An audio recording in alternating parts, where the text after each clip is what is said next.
once again Dr. Reena, Professor Geetanjali, and my friend Dr. Amitabh.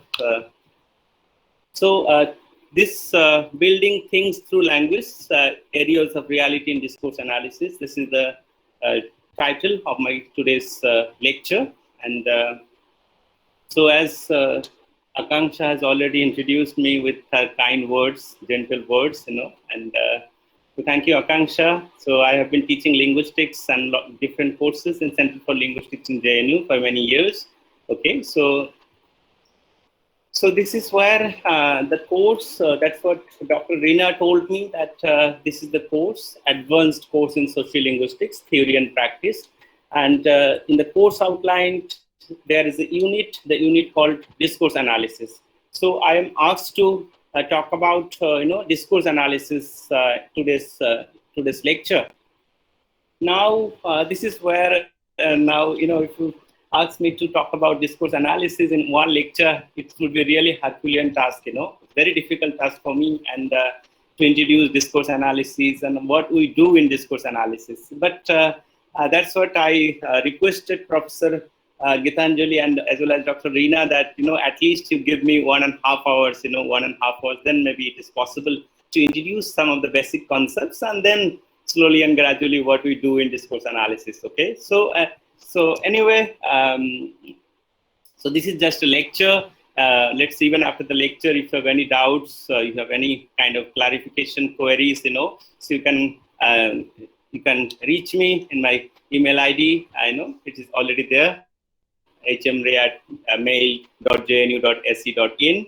So you're welcome even after the lecture. Okay, so this is. So what is my plan today when I'm talking about, today's guest lecture and the title? You have already got to know what is the title. So briefly, I'll talk about, let's say, introduce you what is discourse analysis, because I think, I do not know whether you have been introduced to discourse analysis or not, but I've been told that you are not. So briefly, I'll talk about what is discourse analysis, and let's say, and what are the types of discourse we talk about when you are talking about discourse? Primary discourse, secondary discourse, is there any distinction between primary discourse and secondary discourse? And when you talk about discourse as well, we always talk about discourse with a capital D and discourse with a small d. And also the concept of live world discourse, the concept introduced by Habermas, So briefly, I'll talk about that, different types of discourse. And then 5 interrelated language systems. When you have a particular discourse, let's say, and you're trying to analyze the discourse. So what are the things you have to keep in mind, So there are at least 5 interrelated language systems we do have, and we need to keep in mind that 5 interrelated language systems. And these 5 interrelated language systems talked by Paul Gee. I'll talk about that as well. And that's what the title of my lecture, building things through language, areas of reality, So, and areas of reality, when I'm talking about areas of reality, mainly focusing on 7 areas of reality, introduced by, again, Gee, 2004 in his book, Discourse Analysis. So we'll talk about that. And if time permits, I briefly talk about a particular sample text, an argument and a text, and how you look at, and what are the things we're going to look at in discourse analysis, and summary and conclusions and the reference. So this is the brief overview of my lecture today, and hope within 1.5 hours I'll be able to do it. And even after that, let's see if you have any doubts, questions, I'll take some questions as well with queries and other stuff. Okay. So now, what is discourse analysis? What is discourse analysis? This is, you already know, maybe some of you, the teachers. I'm sure that many teachers must have joined in this lecture series, and some of my students, those who have already done introduction to discourse analysis, discourse structure with me, some of the students, they have joined, so they know what is discourse analysis. But what is discourse analysis? Briefly, discourse analysis focuses on knowledge about language beyond word, clause, phrase, and sentence that is needed for successful communication. So when you talk about discourse analysis, it's not only about language, and it's structured, let's say. So we are talking about beyond word, clause, phrases, and sentence that is needed for successful communication. So So discourse analysis, an approach to the analysis of language that looks at patterns of language across text as well as social and cultural context in which the text occurs. So see, so looking at the text as well as the context. So the pragmatic factors really come into picture here. So cultural context and the social text. So for us, language is a kind of social construct, social or cultural constructs. So when you talk about discourse analysis, so we examine both spoken and written text. It's not only about a written text, we also look at the spoken text at the same time, okay? So discourse analysis looks at the relationship between language and social context, culture, specific ways of speaking and writing. So that's the part of also cultural, cross-cultural pragmatics, ways of organizing text in particular social and cultural situations. So this is where, and one of the things in discourse analysis, what we look at language and identity.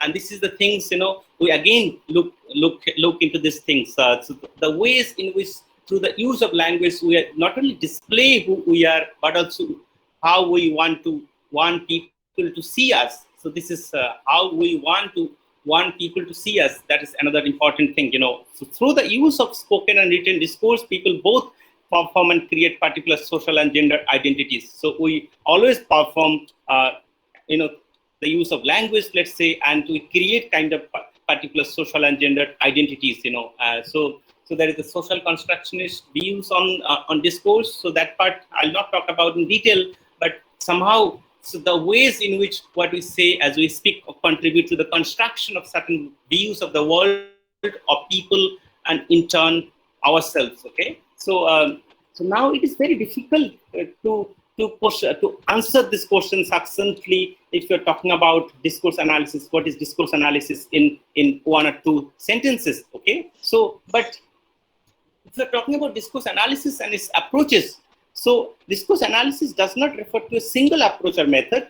Its varied forms cannot be distinguished without an understanding of the premises. So, and we have, somehow got to know that discourse analysis, you have lots of approaches, range of approaches in several disciplines and theoretical traditions. So whether it is sociolinguistics, sociology, and social psychology, and this is the course you are doing, sociolinguistics course and advanced theories in sociolinguistics. So sociolinguistics, sociology, social psychology, even anthropology also comes into picture. So discourse analysis research as a rich and interdisciplinary field which continues to change and develop in new directions. And we have seen that, how it has changed and developed into new directions, okay? So as I already told you that our domain here is not only about written text as well as, spoken text we talk about in discourse analysis. So discourse analysis is the close study of language and language use.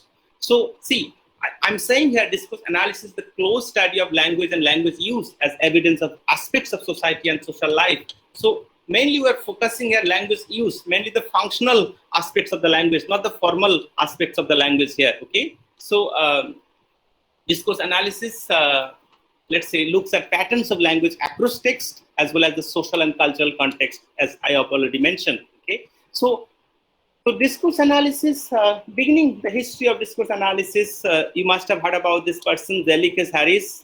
He was a supervisor of Noam Chomsky. So the term discourse analysis was first introduced by Zelicus Harris in 1952 in his seminal paper. And if you look at the seminal paper, so Harris had two main interests: the examination of language being the level of the sentence. So and the relationship between linguistics and non-linguistic behavior. If you look at the whole structuralist traditions, after Socio, Ferdinand the Socio and others, what happened, you see, so whole analysis, language analysis, whoever people are doing following the structural traditions. So they're just simply focusing on the structure, structural paradigm of something. But somehow Zelicus Harris, his main interest were the examination of language beyond the level of sentence, the relationship between linguistic and non-linguistic behavior. So this was his interest. And he describes that how language features are distributed within text and the ways in which they are combined in particular kinds and styles. So there are typical ways of using language in particular situations. So according to him, these discourses not only share particular meanings, they also have characteristics, linguistic features associated with them. So what are these meanings are and how they are realized in language is of central interest to the area of discourse analysis. So what are these meanings are and how they are realized in language is of central interest to the area of discourse analysis. Okay, so just this is, I think this will be the last slide. What is discourse analysis? I think you will have a background. What is discourse analysis? So discourse analysis is interested what happens when people draw on the knowledge they have about language to do things in the world. So those who have done applied linguistics, applied linguistics does all these language-related problems, whatever the problems people are facing, and it's also a huge area, let's say. And discourse analysis also draw on the knowledge they have about language to do things in the world. Johnston. So as I have already mentioned, it's not about the formal aspects of the language, but rather we are talking about the functionalist aspects. Discourse analysis is language in use. We're talking about language use. So its primary purpose is to provide a deeper understanding and appreciation of text and how they become meaningful to their users. Okay, so this is where Chimobo and Roseberry, 1998. So this is briefly I told you what is discourse analysis. Now let's say moving to the next different types of discourse. What is a primary discourse, secondary discourse, life world discourse? I'll briefly introduce that and then move on to the next topic.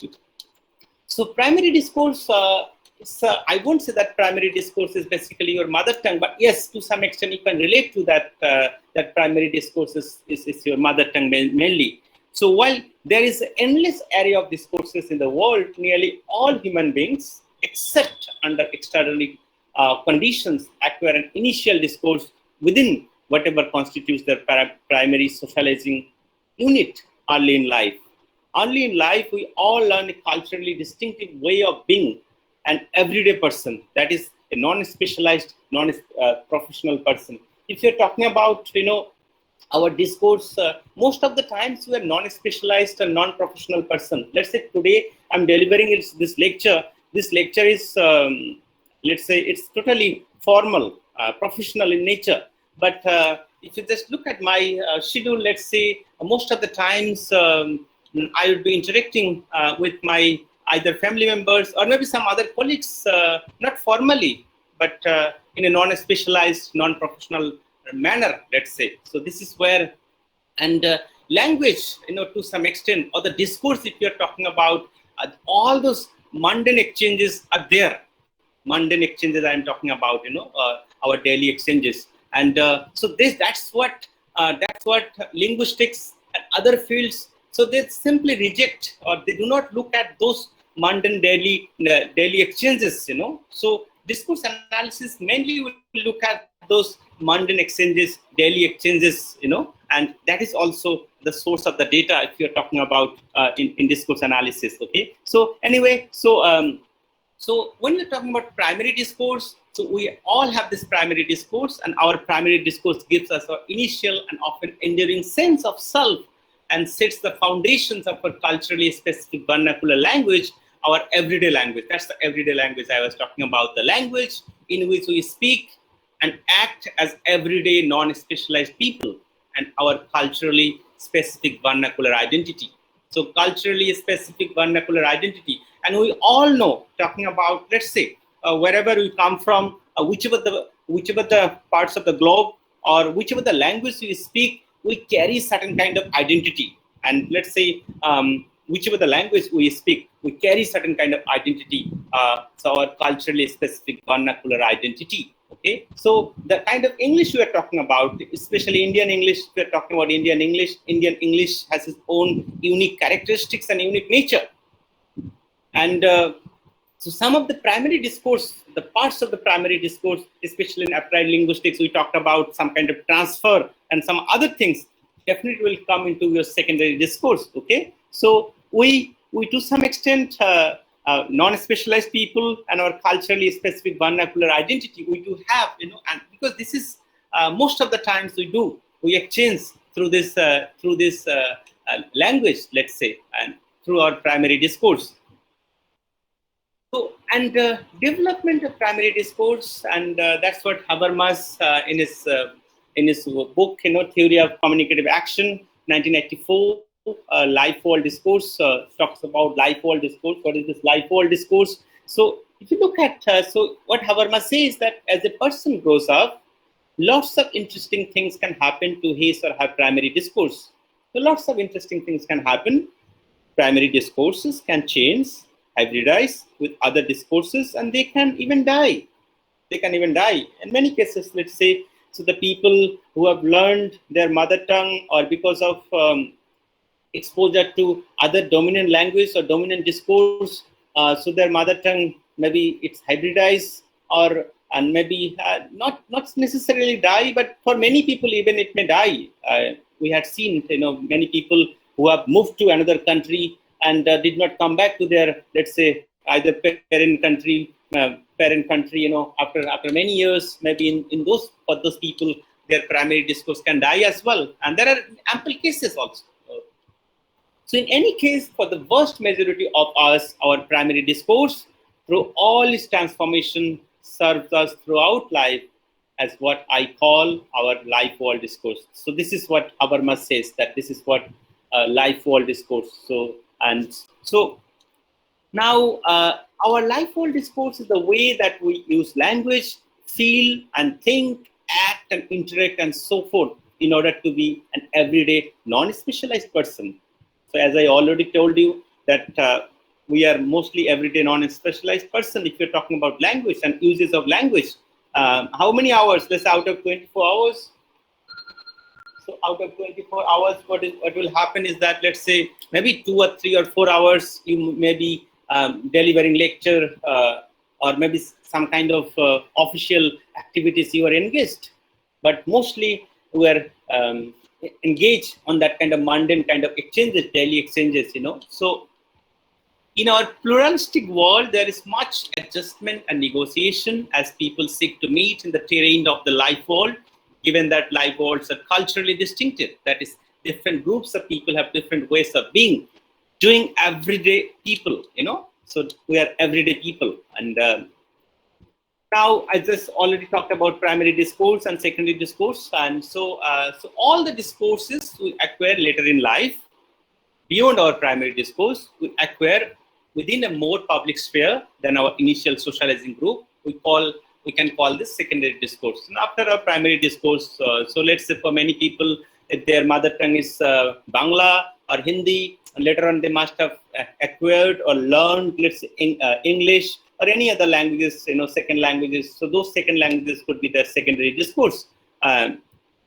Now there are acquired within institutions that are part and parcel of wider communities, whether these be religious groups, community organizations, schools, business and governments, So there are many cases, and this secondary discourse can differ from culture to culture, from nations to another nations, So depending on, let's say, state to state, let's say you are from Bengal, somewhere, maybe you are speaking Santali, and the state language is Bangla. You have to learn Bangla, let's say, and not only Bangla, even talking about the national perspective, let's say you need to know Hindi, and also the global perspective. Again in India also you need to know, let's say, English. So the secondary discourse may vary depending on the person, where you come from, So they are acquired within institutions that are part and parcel of the wider communities, whether these are being religious groups,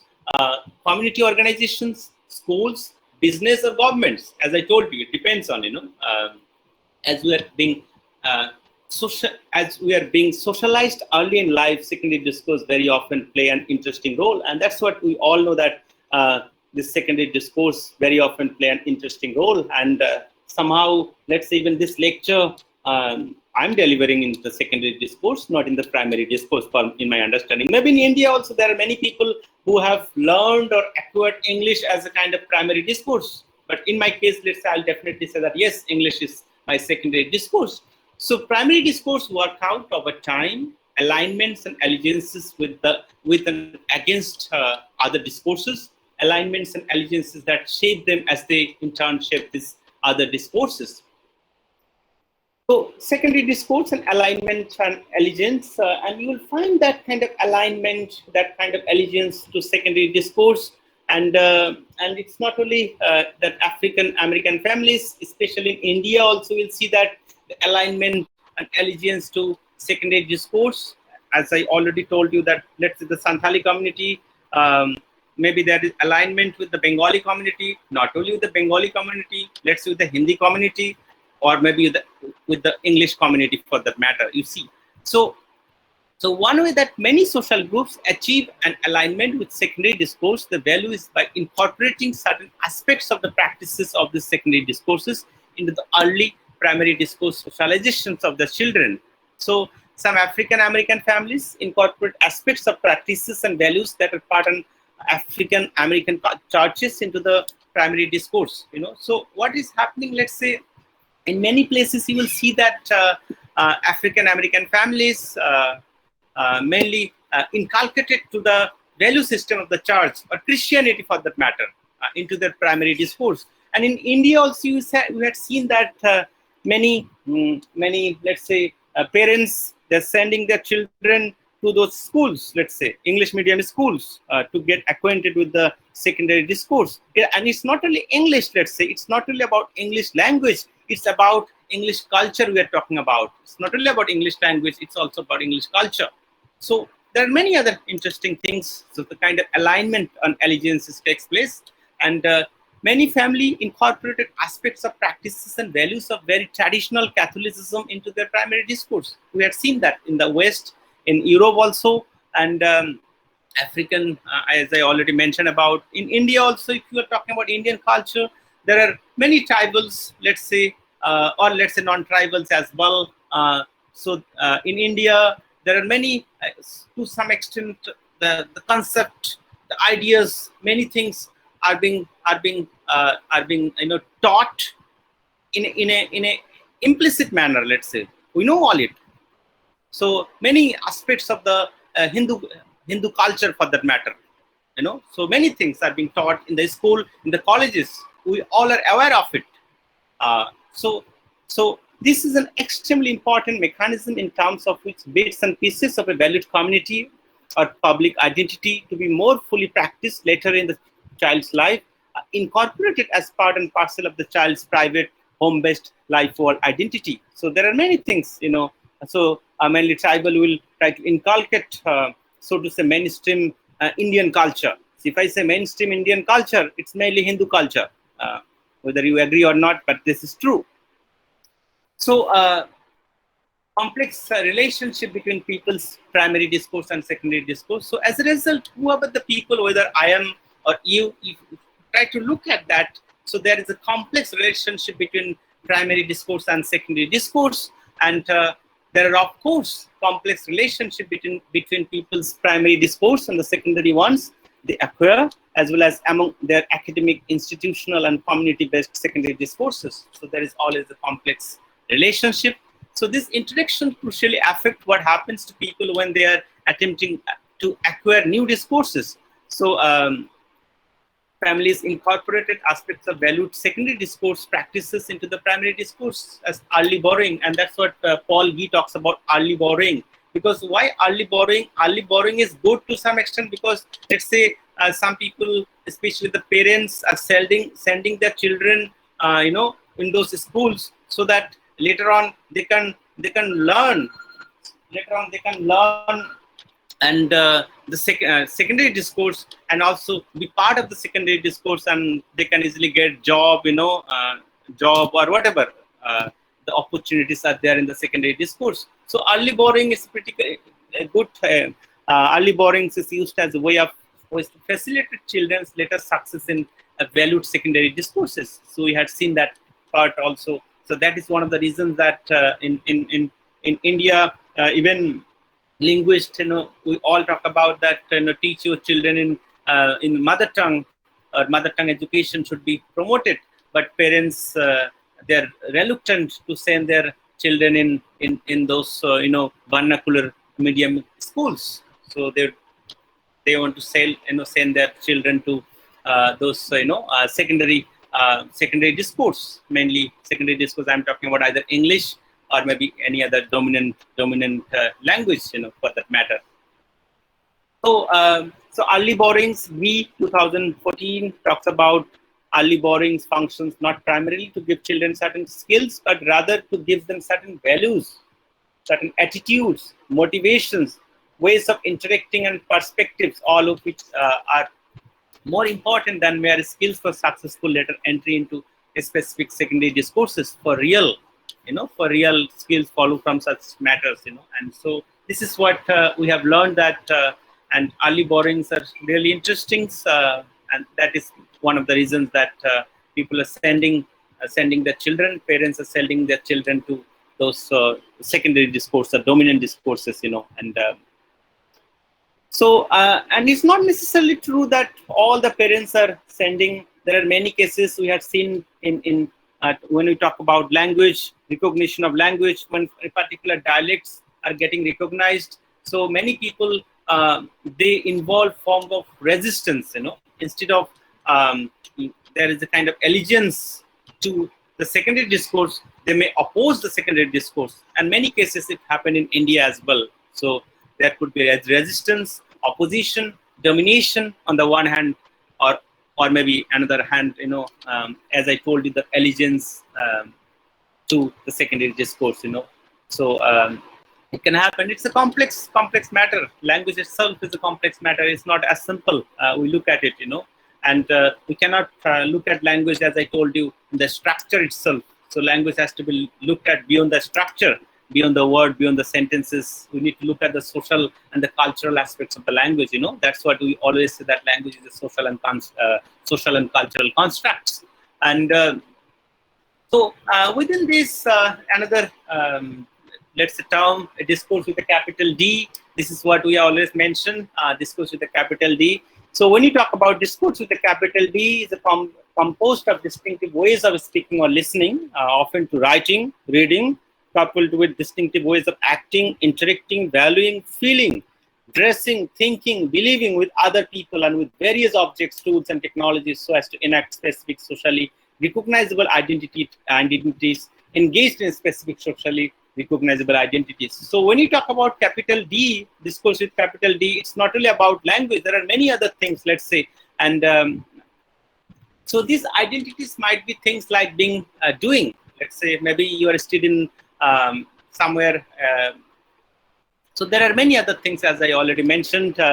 So maybe you could be a field biologist, or maybe A+ type student, or maybe a certain type of doctor, lawyer, African American, whoever. Let's say. So this list is endless, and what is important is language plus being the right who sort of person doing the right kind of activity. So what is important is not just language, and surely not just grammar, but saying, writing, doing, being, valuing, believing, and there are lots of other combinations. So let's say related to language, yes, definitely that's the part of the language, but beyond language, there are many other things, as I already mentioned. So discourse with a little d for language in use, or connected stretches of language that make sense, like conversations, stories, reports, arguments, essays, and so forth. On the other hand, if you're talking about discourse with a small d, so mainly you are talking about the mundane exchanges, even the structural part for that matter. So all that kind of conversations, stories, reports, arguments. मैं अभी एक lecture में हूँ, ठीक है, बाद में बात करता हूँ. So discourse is part of. So when you talk about the capital small discourse, so this small discourse is definitely part of the big discourse. Okay. So discourse with a big D is always more than just language. So if you're talking about discourse with a capital D, it's always more than just a language. On the other hand, small d, as I already told you, that is definitely language, and all that kind of structural things we look at, whether it's conversation, stories, reports, arguments, essays, and some other stuff. Okay, so so what he talks about being in a discourse, and this is what favorite line, I like this line. So being in a discourse is being able to engage in particular sort of dance with words, and it's not only about words, deeds, values, feelings, and other people, objects, tools, and technologies. places and times so as to get recognized as distinctive sort of who doing a distinctive sort of what. So we know all those things. Let's say if you have a phone, Apple or MacBook Pro, but you do not know how to use that. And let's say you want to just show up that, yes, I do have this MacBook Pro, but you do not know what are the things to do. So if you're talking about big, like discourse in that matter, so you need to know other things along with language. It's not only about words, So, so being able to understand a discourse is being able to recognize such dances. So you need to know how to dance, Being able to understand discourse is being able to recognize such dances, And so something like, talked about that, let's say imagine you are to play the role of Sherlock Holmes. So let's say whether it's a movie or maybe it's a detective. So what kind of things you need to know? It's only about language, or there are many other things. Or maybe you are playing a role, let's say Feluda, James Bond, Shah Rukh Khan, Mughal-e-Azam or Kuli. That's the remix version I'm talking about. And the Varun Dhawan and the Govinda version, So whichever, let's say. So is it a part of the language? Not necessarily the part of the language, So if you're talking about Sherlock Holmes, detective, let's say, at least, so that would at least involve Sherlock Holmes, the kind of clothes he wear, certain ways of using language, definitely using language, oral language, as well as the print language, whether you can read or write, certain attitudes and beliefs also, allegiance to certain lifestyle and certain ways of interacting with others. So you have to have that kind of fulfill that kind of parameters, And we can all these factors together as they're integrated around the identity of Sherlock Holmes, master detective, the Sherlock Holmes discourse. So discourse with big D does not involve just talk or just language. So that's what I was mentioning. Let's say Feluda, James Bond. Let's say if you're talking about James Bond. So James Bond, I don't know, many people, they don't like James Bond movies, but let's say the guys here, mainly boys, many boys, they like James Bond movies. But you will see that James Bond, to some extent, he has his own taste. So at least he knows this martial arts. And some people, they say that he's a womanizer as well. Womanizer in the sense, he's also good looking, And James Bond, especially, we have not seen any James Bond projected as a either black African or black Indian or maybe brown Indian being projected as James Bond. Mainly, James Bond is projected somewhere, again, the person mainly English-centric. Huh? So something like that, So what James Bond, typical characteristics of James Bond would be. So when we're talking about discourse with big D, does not involve just talk or just language. Yes, James Bond also, if you're talking about the kind of movies what we had seen regarding James Bond, that it's not only about, he's also polyglot, and wherever, and also super intelligent for that matter, you see, and always rescues people, his friends, and also the government for that matter, So is very trustworthy to the government as well. So there are many characteristics, let's say. So when you talk about discourse with big D, it's not only about language, it's beyond language. There are many other things we always talk about, you see. And coming back to the next, that's what coming back to Paul Gee, 2014, as I have already mentioned in the overview of my lecture, that let's say you have a particular text. So what we are going to do, and so 5 interrelated language systems Paul Gee mentions about in his books, Discourse Analysis and Interaction. And these are, so discourse, language in use, Paul Gee, when you talk about discourse, and mainly we're talking about language in use, it's not the formal aspects of the language, as I already told you. So 5 interrelated language systems, and what are these 5 interrelated language systems? One is that you need to look at the prosody of that particular text. So, so the word, the text, for any stage, whether it's oral or written language, such as a conversation, story or argument or report or so forth. As I told you that the domain of discourse analysis is not only the written language, it could be oral language as well. Okay, so we're going to look at this. Let's say prosody, cohesion, overall discourse organization, contextualization signals, and thematic organization. So at least these five interrelated language systems. If we're going to analyze a particular text, a particular discourse for that matter. Okay, so just briefly, I'll talk about these five interrelated language systems.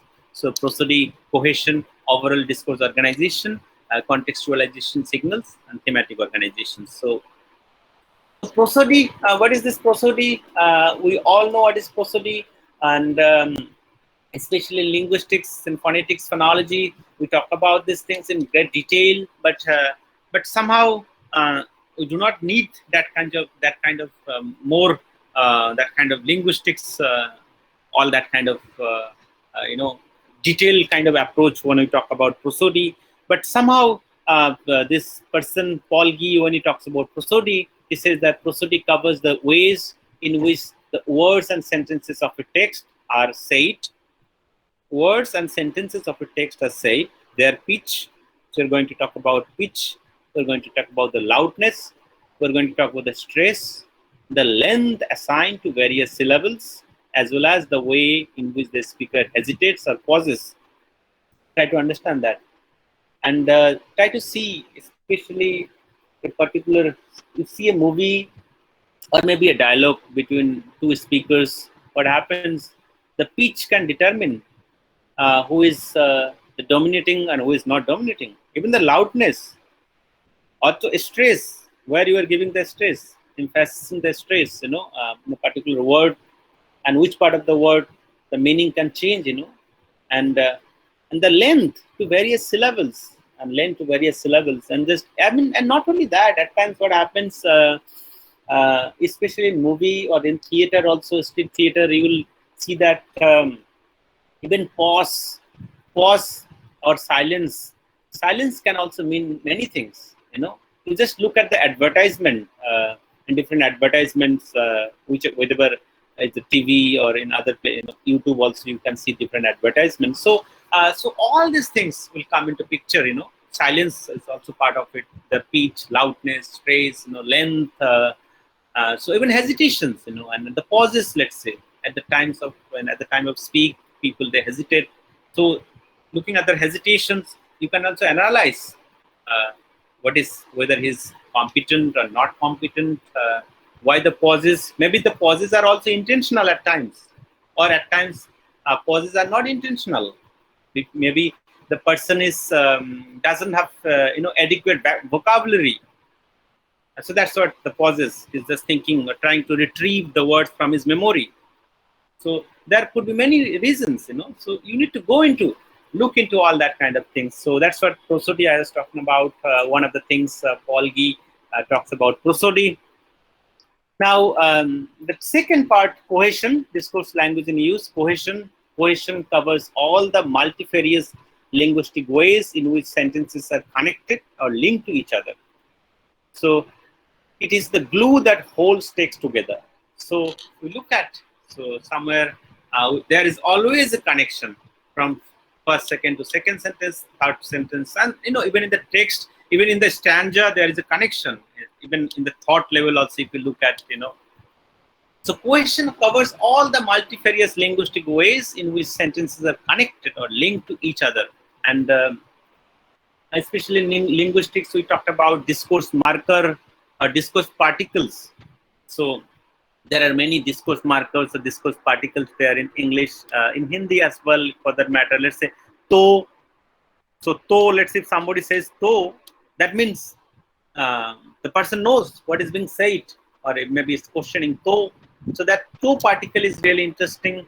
So we talk about discourse particle. Na could be one of the particles. There are many. Every language has that kind of discourse particles, and this they function as a kind of glue that holds text together. And you'll find yourself in your own language also. There are many discourse particles, and so So it's not only about discourse particles. So the cohesion device we do use in language within within sentences, and as well as interrelated inter sentences as well. Okay, so that's the glue that holds text together. And the next is overall discourse organization. So this covers the ways in which sentences are organized into higher order units bigger than a single sentence. For example, the scenes and episodes making up a story, or the arguments and sub-arguments making up an overall argument for a particular position. Okay, so overall discourse organization we're going to talk about. So higher order units bigger than a single sentence, and that's what the text is all about. And and the contextualization signals is also really interesting. So there are contextualization signals by means of which speakers and writers cue their listeners and readers into what they take the context to be.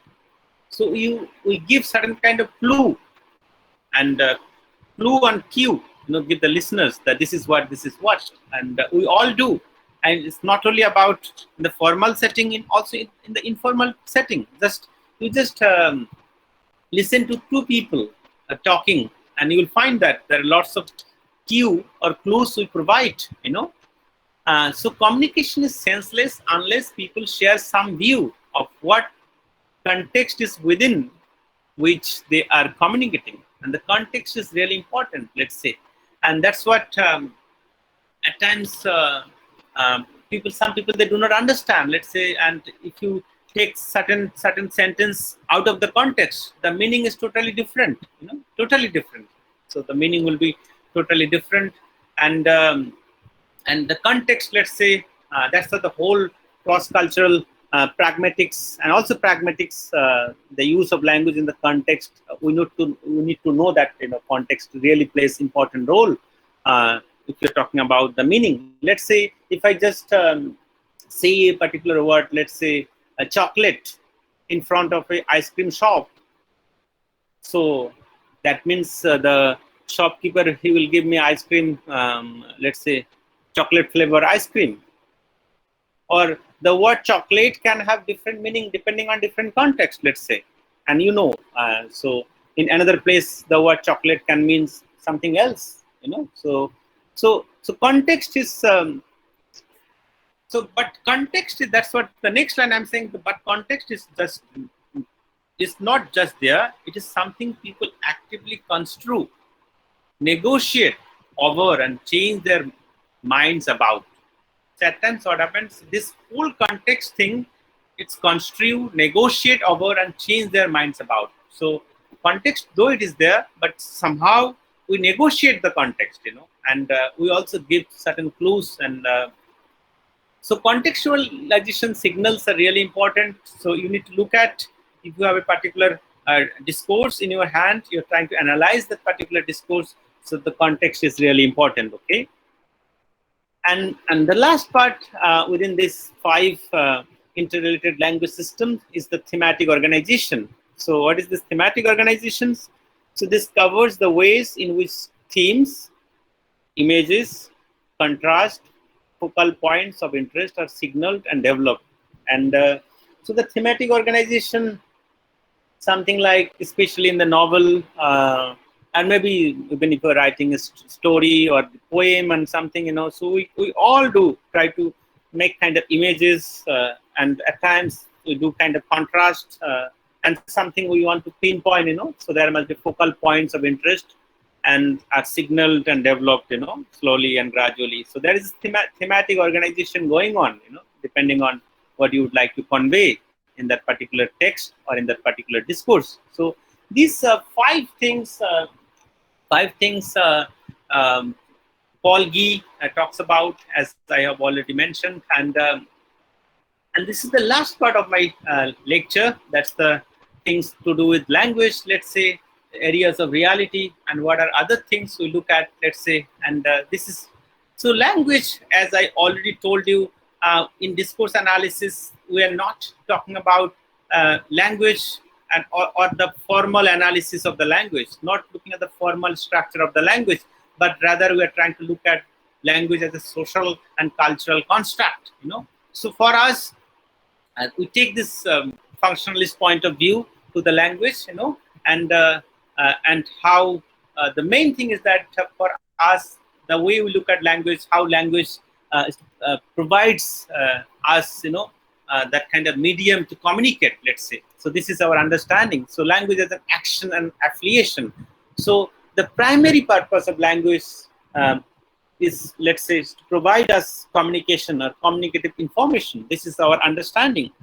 So language has these two closely related functions: to support the performance of social activities and social identities. This is what we can understand from to support human affiliation within cultures, social groups, and institutions. So this is where is our understanding when you talk about language as an action and affiliation, and how language gets recruited on site to enact specific social activities and social identities. So there are different ways of participating in different sorts of social groups, cultures, and institutions. And there are different ways of participating in different sorts of social groups, cultures, and institutions. So it's not the same way. So one community, they participate a particular kind of action in one way. Another community, they may participate in a different way. Let's say simply, greeting people. One community, they may simply greet, let's say, in one way, and another community, they may greet in a different way. And even for the, especially English words, if you talk about hi and hello, and try to translate those words hi and hello in many Indian languages, I'm sure that it is very difficult to translate those hi and hello in different Indian languages. Yeah, namaskar, namaste. Even namaskar and namaste in many Indian languages, you do not have this namaskar and namaste, which is again Sanskritized Hindi, Indo-Aryanized kind of namaste and namaskaram. Okay, so that's what different ways of participating in different sorts of social groups, cultures, and institutions. So we know all of it. We know all of it. So at times, what happens is that this is really interesting to look at. So when we're learning a second language, and we fails on this aspect at times, So the cultural ways of speaking or cultural ways of talking, there are many things. We do not know, let's say. And so slowly and gradually, we get to know all that kind of cultural ways of speaking or cultural ways of talking. So something like I was sharing this example, let's say in European culture and American culture, if somebody invites you, and let's say it's a group kind of dinner invitation, and in someone says that bring a plate to the party. So, and you just have taken the that literally meaning or linguistic meaning that yes, in that particular party you need to carry a plate. It's not bring a plate to a party. Is that something like you need to carry food? You need to carry food, and all people, whoever comes to the party, they share foods, there. So something like that. There is many things, different ways of participating in different social sorts of social groups and cultures and institutions, and all cultures are different, whether this culture, Indo-Aryan, Dravidian, and talking about, I'm talking about Indian culture, Austroasiatic, Tibeto-Burman, not mentioning about which particular culture, but yes, every culture is different. And at times the problem arises is that we try to impose certain cultural aspects to another community, that's what the whole problem. And we had seen not only in India, in other parts of the world also, people, they try to impose their own cultures to the other cultures. It's not only about language. At the same time, related to language, there are other things that are being imposed, either implicitly or explicitly, and you all are aware of it. Okay, so so language as an action and affiliation. So we know what are the things, and so let's say if you are a good student, so you know what are the things to be a good student. When let's say you have to be very regular, you get, let's say, whether it's a good grade, or there are certain expectations. The teachers, they know that you are a good student. Let's say teacher is asking you a question in the class. That means if you are a good student, at least the teacher expect that you can answer the question. Or maybe not only teachers, even the students in the class, they know that she or he knows the answer, or at least can give the explanation. So something, we know. Um, uh, so we take it for granted. And in social linguistics, we must have talked about this. I don't know, maybe it has been already introduced. Cooperative principles, Grice's maxims and all. So I won't talk about that part. So what I'm saying, there are certain things we know. So a mainstream politician, a tough cop, let's say prince or princess, or let's say Prince Harry or Princess whoever, Diana or whoever, So there is certain kind of expectation. Let's say teacher. Even teacher has certain kind of expectation. Or headmaster, worker, mess worker, helper, whoever. So we have different social roles, let's say. We have different social roles. If you're a top cop, let's say, and we have seen in different movie, especially in Indian Hindi movies and all. So tough cop, so maybe, I don't know whether you take bribe or not, that is another matter. But the image of tough cop is different, let's say. The image of teacher is different from a student, let's say. Headmaster, worker, mess worker, helper. So we all have different kind of social roles, So for our understanding is that language in use is everywhere and always political, So in discourse analysis, this is one of the understanding we do have, and that's what Paul Gee will also talk about, that language is always political, So out of the 7 areas of reality, so language in use everywhere, and language use is always political, and try to look at that. Definitely, language gives us, provides us how to communicate information and many other things. But somewhere deep line down the line, there is a political kind of intention, let's say. So what do you mean by language is always political? This is where Paul Gee explains that when you say that language is always political, so by the word politicals, he means to say that we're talking about social goods. So what are these social goods? So when you talk about social goods, so by politics, the word, we're not saying that we're talking about NDA politics or RSS, BJP, Congress, BSP, TMC, or whoever, all that kind of Democrats and Republicans. We're not talking about that kind of politics and political parties and their ideologies. When you talk about politics, by politics, we mean how the social goods are thought over, argued over, and distributed in society. So all these social goods. So what are these social goods? So now he says that the social goods, it could be anything. A group of people believes to be source of power, status, value, or worth. So a group of people believes to be source of power, status, value, or worth. It could be intelligence, it could be money. They can argue over control, positions, verbal abilities, looks, age, wisdom, knowledge, technology, morality, common sense, civic sense, a very long list. So when you're talking about politics, we're not talking about that political ideologies, whichever the political parties they do have, but we're talking about the social goods and how this group of people, they argue over and these things are distributed in the society. It could be looks, it could be age, let's say looks, age, wisdom, knowledge, technology, morality, common sense, civic sense. So looks, if we talk about the looks, and now let's say talking about Eurocentric again notions, is that the concept of, let's say, I shouldn't say all that, but that how it has been projected, what is the shape of your mainly the nose, and many TV actor and actresses, they go for all this kind of surgery, whether it's Botox and other kind of things, age, what could be the parameter, wisdom, for that wisdom also, so all these institutions or whoever the people, group of people believes to be source of power, status, value, or worth, so they decide these things. So for us, when you're talking about politics, we're talking about social goods, and group of people, they control these things. Even talking about the food, if we're talking about food, an Indian scenario, we must have learned for last several years that what to eat and what not to eat. So some people are trying to impose that part as well, whether promote vegetarianism or non-vegetarianism, And there are many other things. You know it. I'm not telling it explicitly. So even food also. So there is nothing wrong to have this food or that food.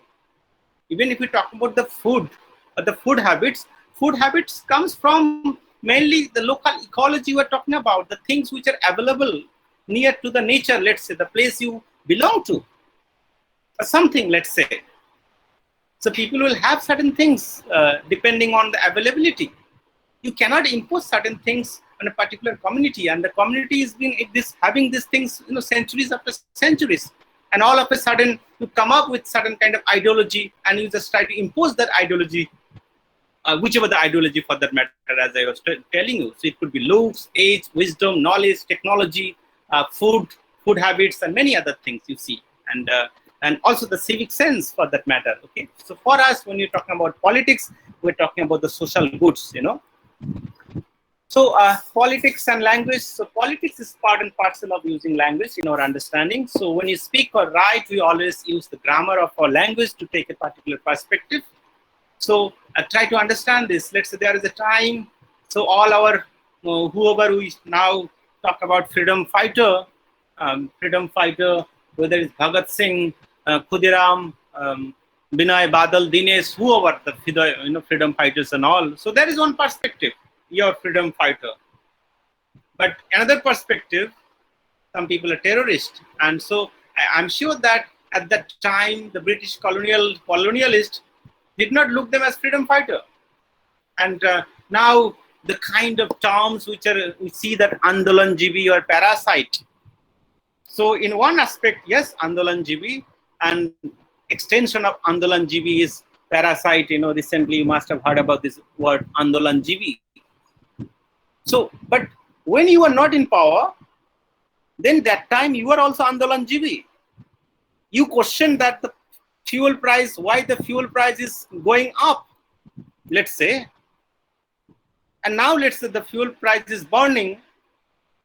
You are trying to, whoever questioning, you are saying that this Andolan Jibi is a parasite, you see. So try to understand this, what kind of perspective you are. So politics is everywhere. Politics is part and parcel of using language.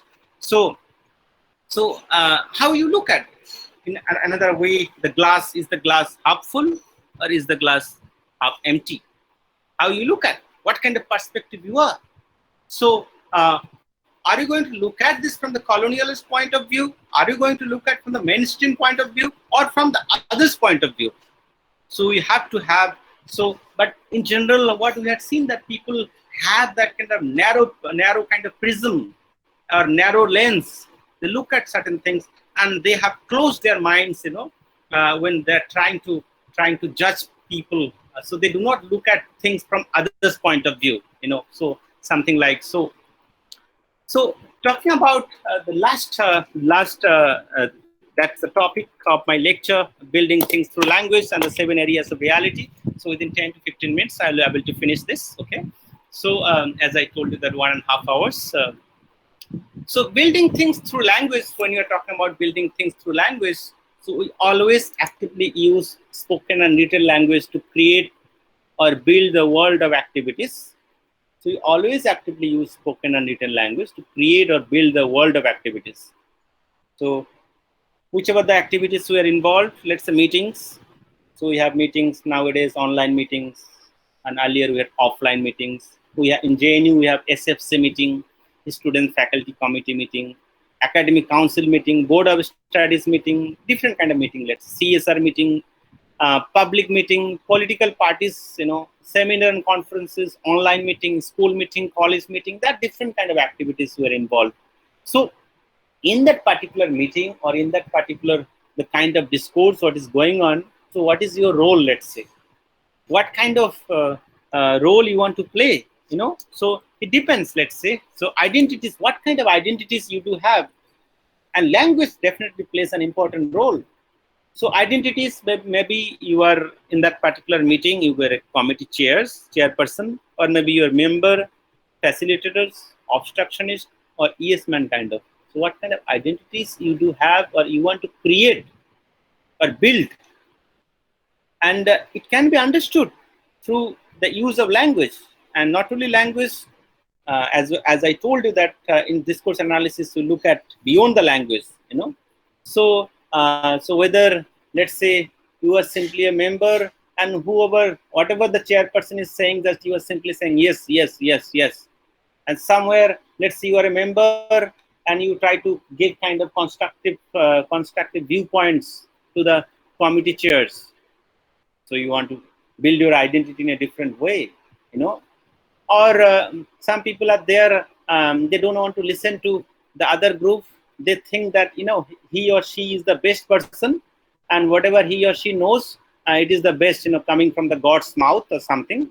Doesn't want to listen, so always try to kind of obstructionist roles. There are some people also sadist in their mindset, so the thing is that what you build, and it's through the language, and not only necessarily through language, and there are beyond language we build our identities. So we continually build or rebuild our worlds through language use. So the interactions, as I told you, non-linguistic symbol systems, objects, tools, technologies, valuing, feeling, and believing. So all these things. So technologies, use of technologies, feeling, believing, objects, tools. So what kind of tools you use? Non-linguistic symbol systems. So it's not only about linguistic symbol systems, non-linguistic symbol systems, the science systems we are talking about. Your dressing sense also. Let's say you are a teacher. So your dressing sense also can tell a lot about you. So whether you are wearing simple, typical Indian kind of dresses or other type of dresses, let's say, or whether it's a branded shoe or whatever, branded sari and all other stuff. So there are many other things we express by this. Let's say wearing specs or not specs. So there are many other things. We continually build or rebuild our world through language use, and these are some of the things which are not expressed in the language, So it's really interesting thing. So coming back to this 7 things or 7 areas of reality, Paul Gee, 2014 discourse analysis books, and so these are the 7 areas. So when we speak or write, we always and simultaneously build 7 things or 7 areas of reality.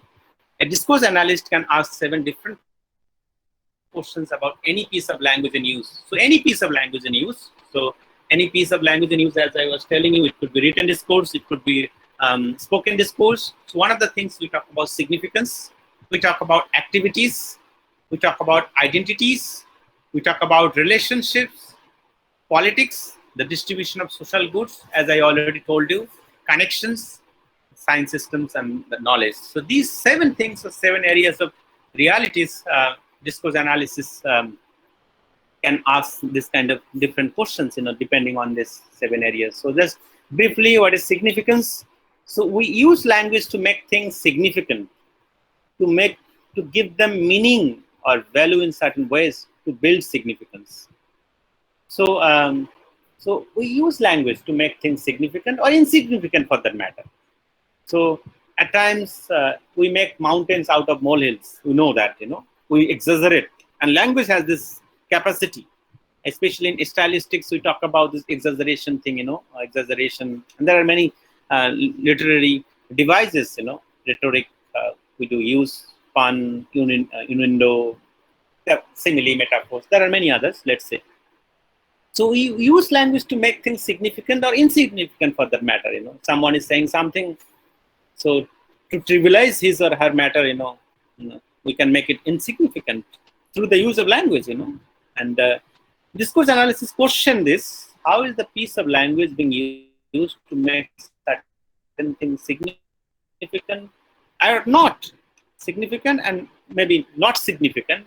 And if it is so significant, in what ways? And if it is not significant, and let's say why it is not? So this kind of questions discourse analyst will ask. So one, activities. What is this activities? So we use language to get recognized as engaging in certain sort of activity, to build an activity here and now. So let's say delivering lecture, interactions with colleagues and friends, let's say chit chat before the meeting, at the time of the meeting. So what kind of activities were involved, and and we know that we have different kind of roles. Let's say maybe I'm a teacher now, but at the same time I am a father. Let's say I am as well as let's say it's maybe a brother, or let's say talking about my wife, I'm a husband, brother, sister. Let's say friend, yeah, brother, either elder brother or younger brother. We have a different kind of social roles and different kind of activities we do in our daily life. So that's what I was telling. Language is ubiquitous in nature.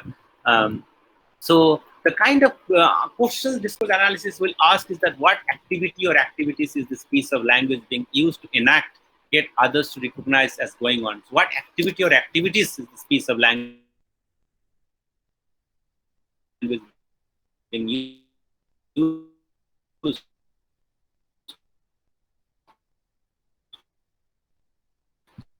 So talking about this intimate friends, mainly it is non-formal uses of language. And so anyway, so the activities, what kind of activities were involved, and identities. So we use language to get recognized as taking on certain identity or role that is to build an identity here and now.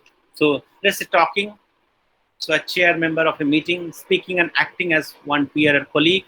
Uh, let's say at the same professor, maybe I'm a professor or whatever, like lecturer. So and let's say, so maybe in the lecture, in the class I'm a professor, but especially the same kind of tone cannot be used in family relations, you know. And let's say the judge or the high court or supreme court judge, in the court premise he's a judge, but at home maybe the same kind of cannot be used, let's say. And so same thing, you know, actor, films and politicians, you know. So there are different roles or identities. So what kind of questions? So discourse analysis, what identity or identities is this piece of language being used to enact?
You say whether you use to one. So if you're saying this thing to someone, that means it's informal. But let's say in a meeting, someone else is saying, "Dear members, I'm very sorry to have to move us on the next agenda item." So that's something like formal, you know. The same things is said in a different manner. So discourse analysis question: what sort of relationship is that piece of language seeking to enact with others? You know? So and politics, as I already mentioned, that we use language to convey perspectives on the nature of the distribution of social goods, to build a perspective on social goods. So just look at this line: Microsoft loaded its operating system with bugs, all that viruses, you know, viruses and all. The next line, let's see, if somebody says Microsoft's operating system is loaded with bugs, and you can understand the first line and the second line, there is a difference between the first line and the second line. So how we phrase the matter has implications for social goods such as guilt and blame, legal responsibility or lack of it, or Microsoft's bad or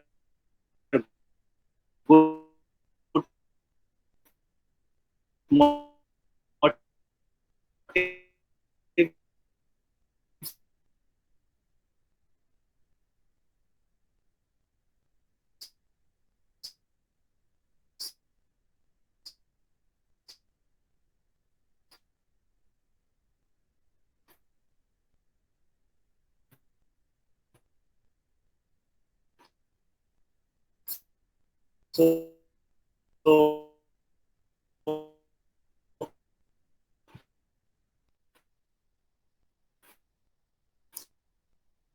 So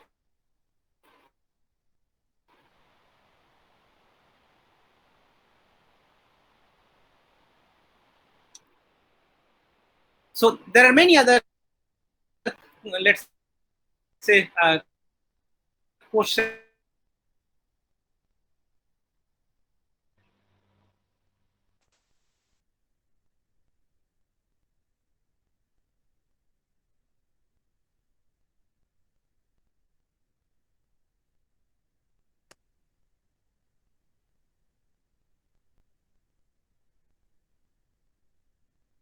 Sir, your voice is not clear. Yes, sir. You're sorry to interrupt you, but you're not audible.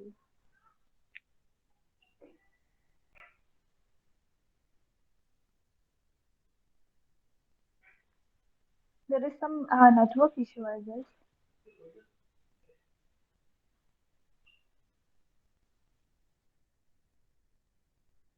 My words are not clear. Just with Yes, sir. Your voice is not clear.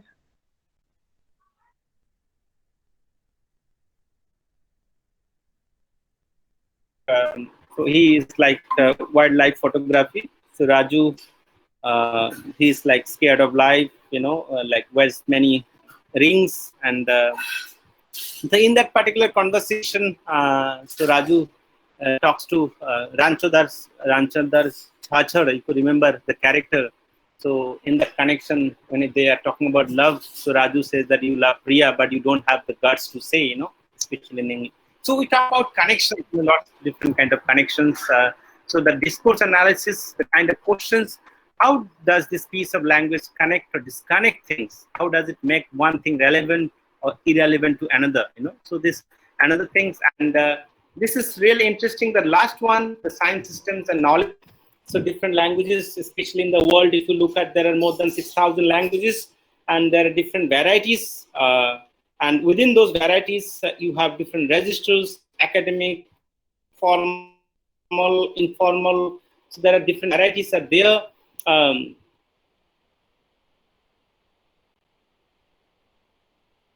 And not only the communication,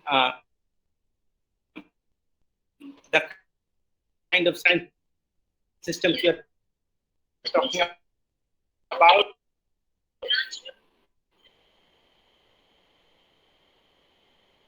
graphs and images we're talking about. So humans are always making knowledge up and belief through these systems.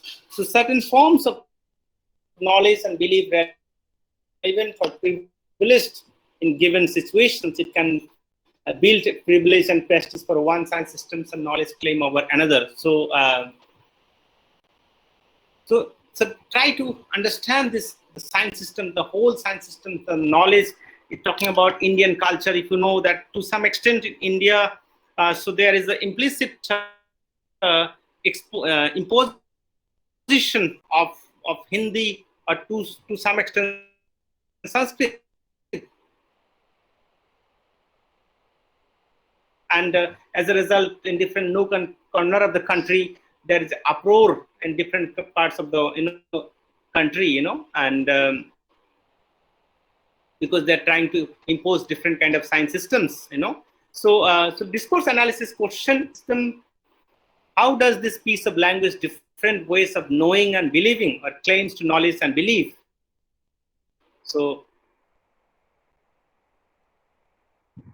our areas of inquiry, the data, or maybe pictures and films and many others. There are many things to look into in discourse analysis, and this is permit me, but briefly, let's say, I'll just go back to this one piece of novel, let's say, Bram Stoker's novel Dracula. I think you can see, and this is where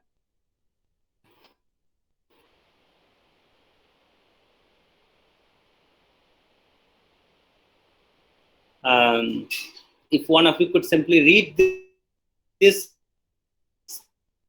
and then so, and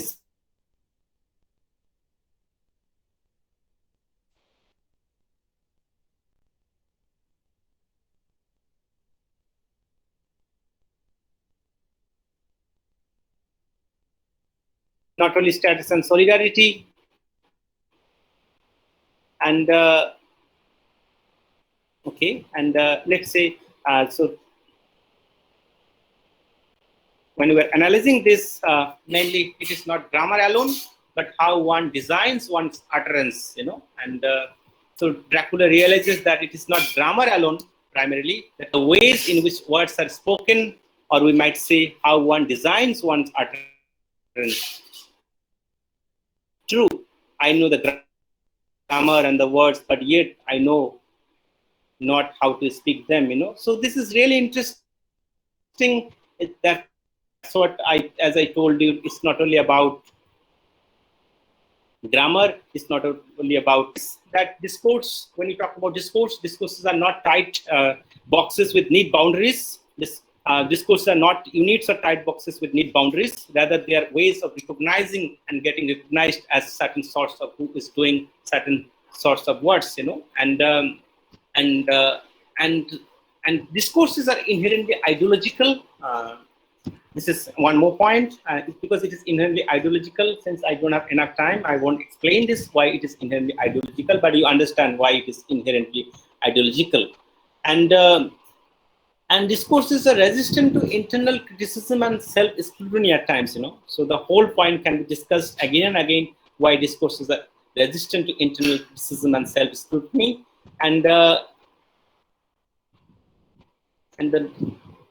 So discourses are intimately related to the distribution of social power and hierarchical structure in society. So, which is why they are always and everywhere ideological. That's what I mentioned. And the last thing is that discourses are the products of history. That's what, going back to Foucault, in his work, The Archaeology of Knowledge, he talks about that part. All discourses are the products of history, and it is sometimes helpful to say that it is not individuals who speak and act, but rather that historically and socially defined discourses speak to each other through individuals, So these points can be again explained again and again, why discourses are the products of history. And okay, and the last line is that the discourse is a socially accepted associations among ways of using language and other symbolic expressions of thinking, feeling, believing, valuing, and acting, as well as using various tools, technologies. So these are the last line. With that, I would just end this lecture. That discourse analysis is just a way to be dialogue with ourselves, to think more deeply about what we mean and how others will interpret us. The discourse analysis is something to think more deeply about the meanings we give people's words, so as to make ourselves better, more human people, and the world a more human place, So that's what the whole understanding about discourse analysis. And sorry, I was too fast.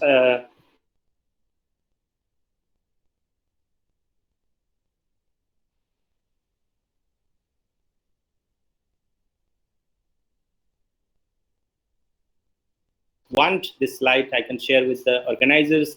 So there are many books, many references, readings. So some of these things, let's say, just so there are many. I just listed some of this. So if you are really interested, you can read some of these books, some of the articles, and so that's all. Thank you for your patience. And I'm sorry I was so fast today in this lecture, and also because of the technological glitch, the kind of problems we had initially. So thank you for listening. Namaskar, namaste. And anyway, so I think I've taken too much time. Okay, ma'am, it's over to you.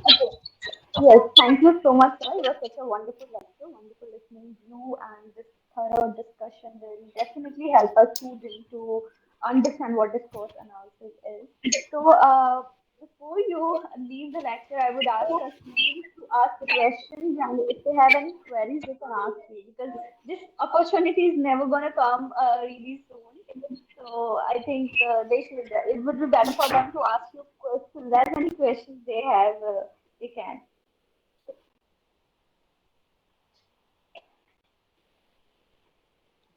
Yes, students, if you have any questions. Good afternoon, sir.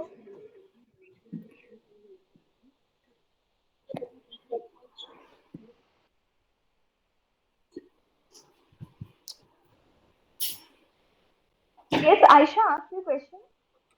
Yes, ma'am. Sir, I There are understood just a the. few questions in the text box.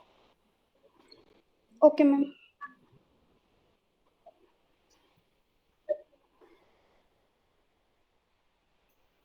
Aisha, are you asking something or just responding to your madam?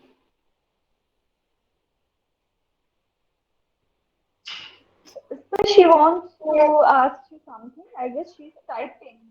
Yeah. Okay, okay. Aisha, write in chat box.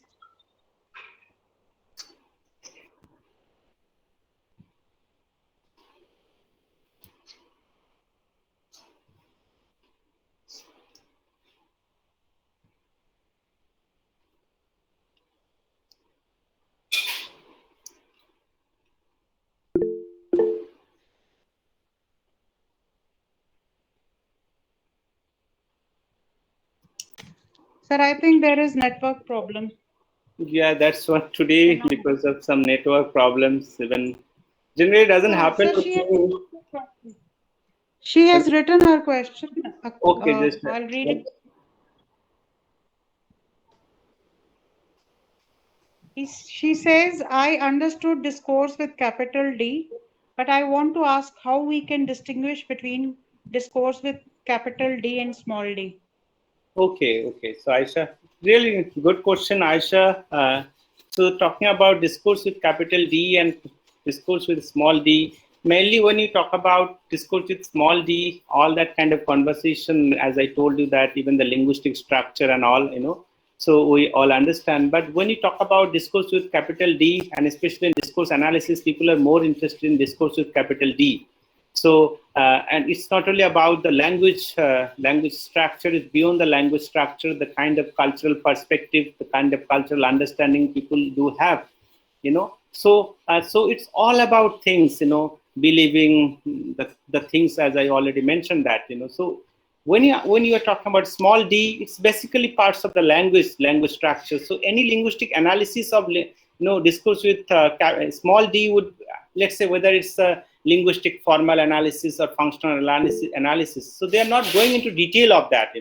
So let's say you're going to look at TV interview, and the kind of perspective you have mind, especially discourse with a small d, that kind of perspective. So the TV interview, just simply you're looking at how the person, the interviewee and the interviewer, they're interacting, they're talking, and all the gist of the summary for that matter, you see.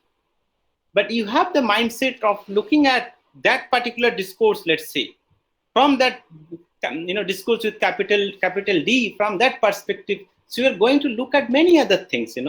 So as I already told you that the kind of analysis you will have, both the characters, uh, and also the dressing sense, as I told you that dressing sense, the silence. There are many other factors you are going to look at when you have discourse with capital D, that kind of mindset, the kind of analysis you are going to do. So this way, so we definitely can distinguish capital D or small d. So mainly linguistic analysis, the traditional linguistic analysis, descriptive grammatical analysis, and all other things. They are more concerned with small d kind of discourse in the language. Let's say, for that matter.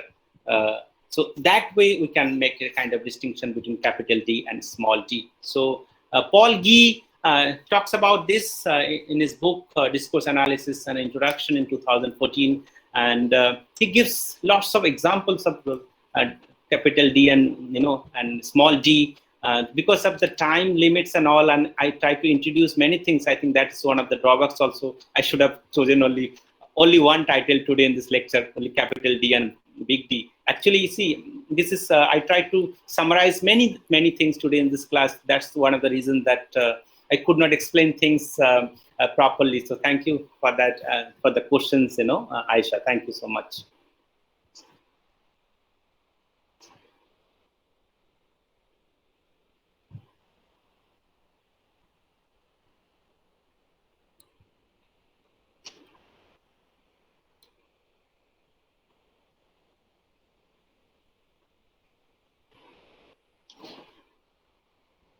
So anyway, so the students and participants who are, let's say, joined or listened to my talk, and so anyway, if you have any doubts or clarifications on something, let's say, related to discourse analysis you want to know, so as I already told you that my email ID is there, and if you need any readings or any references or something you want to do in future in discourse analysis, or also in your course, as I can see, conversation analysis, because we do this conversation analysis there itself. So you can just simply write to me. So there is no hesitation. Okay. So thank you so much, ma'am. If you have any other questions, doubts, or just you can go ahead, and Dr. Reena.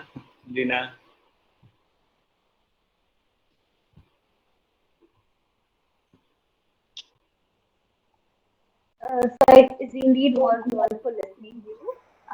So yes, I guess you covered almost all the topics of this discourse analysis, and it was interesting listening to you. It was nothing tough, and but a thorough discussion about what discourse analysis is. So as you said, it is quite difficult to cover the whole topic in just an hour, and but you did a great job.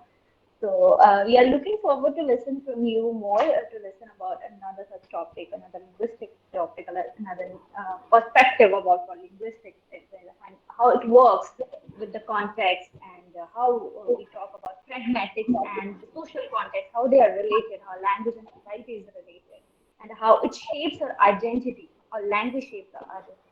So that is very interesting, and we are looking forward to more such lectures in our near future.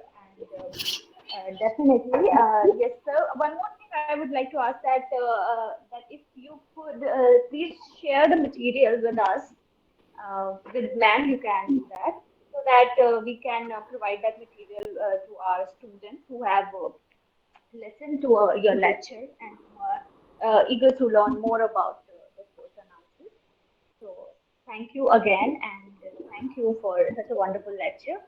So now we request Reena ma'am if she has something to say about this lecture, this wonderful lecture. Ma'am, can you hear me?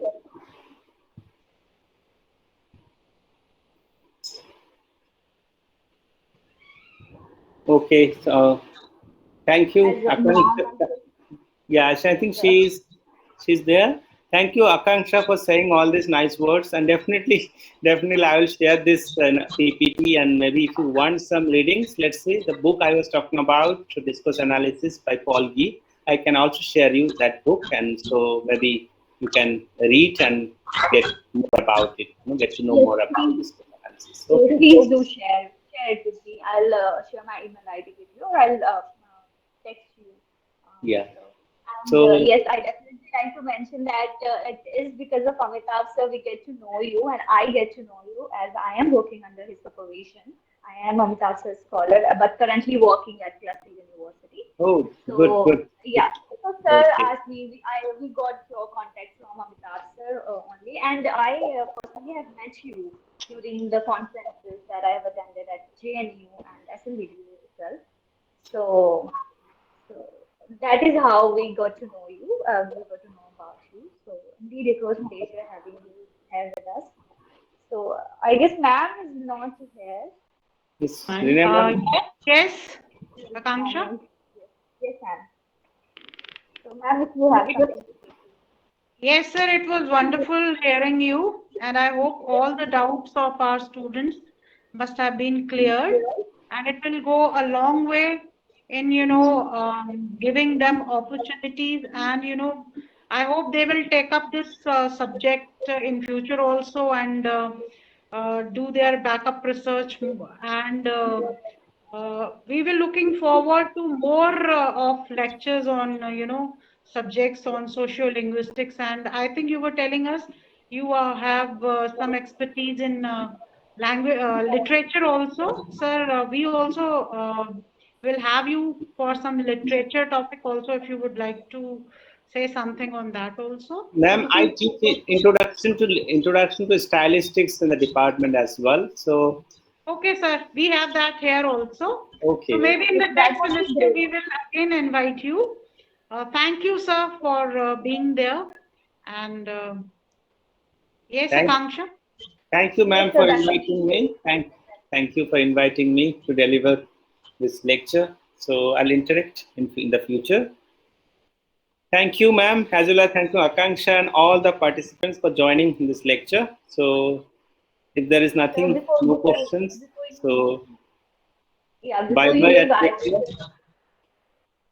I would request a student to present a vote of thanks. Anika, please. Yes, Arnika, please propose vote of thanks. Yes, ma'am. A pleasant and healthy morning to our special guest for today, esteemed teachers, and all my companions. Today, I, Arnika Gupta, on the behalf of Department of Linguistics and Literature, is going to propose a vote of thanks. I am really grateful for this opportunity to speak in this lecture organized by Cluster University under invited lecture series, and also to the convener and organizing committee of the event, and to our Honorable Dean of Faculty Arts, Dr. Geetanjali Rana ma'am. I would like to thank you ma'am for all the words of wisdom that radiated a source of energy within us. We will ever remain grateful to you and thank you for being with us. Thank you, ma'am, for inspiring, motivating, and encouraging us to do our best and stand as a pillar of strength. Further, I extend a heartfelt thank you to our eminent guest lecturer, Dr. Hari Madhab Ray, Assistant Professor, School of Linguistics and Literature, Jawaharlal Nehru University, for enlightening us with their knowledge about discourse analysis. Today's day was really a day of learning, sir. It gave deep insights into the topic and also revealed some interesting facts like how discourse analysis looks at the relationship between language and social context and how it focuses on knowledge about language. I am pretty sure the precious knowledge that sir you gave us will definitely help us in our studies and future. A big thank you sir for your efforts. Now I would like to thank our dear and respected coordinator, Dr. Reena Salaria ma'am, HOD Linguistics and Literature, for her efforts in making this lecture a huge success. Ma'am, you always guide us to prepare for life's challenges in a more positive way. You may not have realized it, but you were an inspiration to us. Your passion really rubbed off on me and other students too. Thank you, ma'am, for assisting and encouraging all of us. Then I would like to thank our lovely teachers, Miss Bharti Magotra and Miss Akanksha Sharma. We have been fortunate to be supported by a team of very active and dedicated teachers like you both. With deep sense of appreciation, I thank our loving teachers for their untiring efforts and support. Last but not the least, I thank all the students for showing their interest in today's lecture. Thank you guys for making this event successful with your contribution. Once again, I would like to thank you, sir, for taking out time from your busy schedule and enlightening us with the knowledge. It has been a great pleasure. Thank you, sir. I would also like to thank the scholars from GNU who joined us for this event. Thank you so much for your presence and for joining us. Thank you, sir. Thank you so much. Thank you so We'll much. end the Okay. session here now. Okay. So And take care. a gentle reminder to the students to log in at 11 o'clock tomorrow again for Udita's lecture. Okay? Am I clear, students? Yes, ma'am. Yes, ma'am. Oh, thank you, sir.